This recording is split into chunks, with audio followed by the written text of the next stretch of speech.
Today we're playing Left 4 Dead 2 in 2025, a game that has aged gracefully over the past 16 years. Still a very fun co-op experience. You can play it by yourself. I don't really have as much fun, though, playing with the AI as I do online. Some people online, though, can be assholes. They just don't play very well. They're like just rushing into things before everyone else is ready, and they get themselves killed. So you'll have that when you're playing with randoms. So that's pretty much with any co-op game. I'd say though, like just overall, it's still a very fun game. I put so much time into it over the years, and obviously with all the modded content as well that you can download straight off the Steam Workshop. That's what I love about this game, and Left 4 Dead 1 has the same thing as well, where with a lot of games, if you're trying to access mods and modded content, you have to have a little bit of a know-how in order to understand, what to install, how to do it, where to put it in the folder and everything. Sometimes mod installation can be a pain in the ass, right?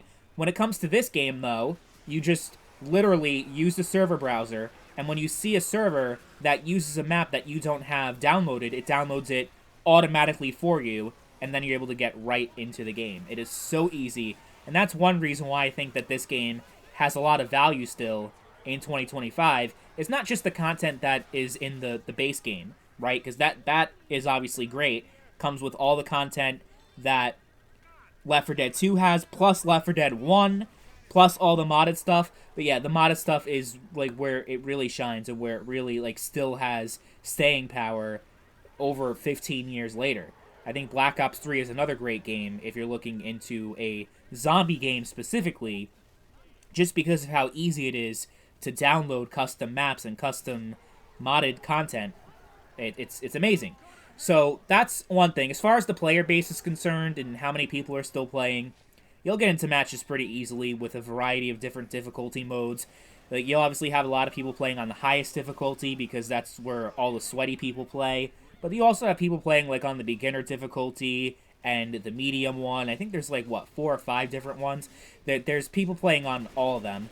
And also, Versus mode still has a large amount of players that you don't really have anyone playing Versus in Left 4 Dead 1, so that's another reason why I think that it's worth playing over Left 4 Dead 1, is that Left 4 Dead 2 has Versus mode that people still play, and no other online game since has really replicated that. It's one of the most memorable and unique online gaming experiences you'll ever have is playing Versus mode in Left 4 Dead 2, so I highly recommend you check that out if you didn't play Versus mode before. But the entire package is still 10 out of 10. Obviously, the gameplay may have shown its age a little bit. It's not going to look like a complete modern experience, but the modern games now suck ass, so that's not necessarily a bad thing. I think the gunplay is still fun. The melee is, like, really good. That was, like, the only big change they made from Left 4 Dead 1 to 2 was adding melee combat, and it is so much fun. I actually like using melee more than the actual guns. Now, I guess I should talk briefly about the Xbox version of this game, because it is another version of the game that you technically can still play in 2025, except I would just recommend the PC version for a couple of reasons. One, obviously there's so much more stuff that you can do on PC between the mods and everything else. There's more players online, and also the barrier of entry is so small. You don't need a powerful PC to run Left 4 Dead 2. You can run any computer and be able to play this game. There's a lot more people playing online, and it's also a lot easier to play because in 2025 you cannot buy the Xbox version digitally anymore of this game. If you have a disc, you can buy it and play it. If you already own it digitally, you can play it. It's backwards compatible on Xbox One and Series X, but didn't really come with any enhancements for those consoles. So it just makes, all in all, like, so much more sense to just play the PC version, and only the PC version. And it's also cheaper to get it on PC, and it's also, the DLC is free.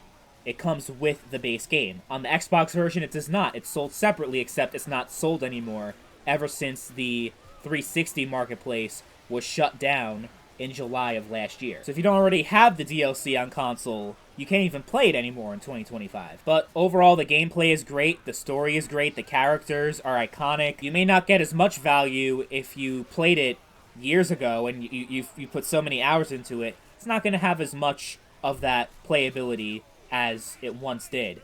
But I would say if you are an old-time player, to find some modded maps maybe that you haven't played before to add some variety and make it feel fresh again. And for the new players, it's a no-brainer. This is like one of those games that is must play. Everyone should play this game at least once in their life.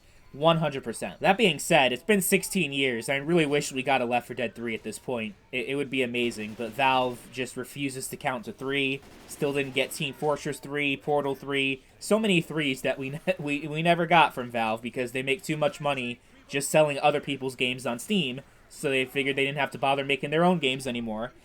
Sad, but it is what it is. And I guess we're just going to keep playing Left 4 Dead 2 for the rest of our lives. And that's certainly not the worst thing in the world. They made an amazing game that still holds up very well, and I think it's still going to be worth playing 10, 20 years from now.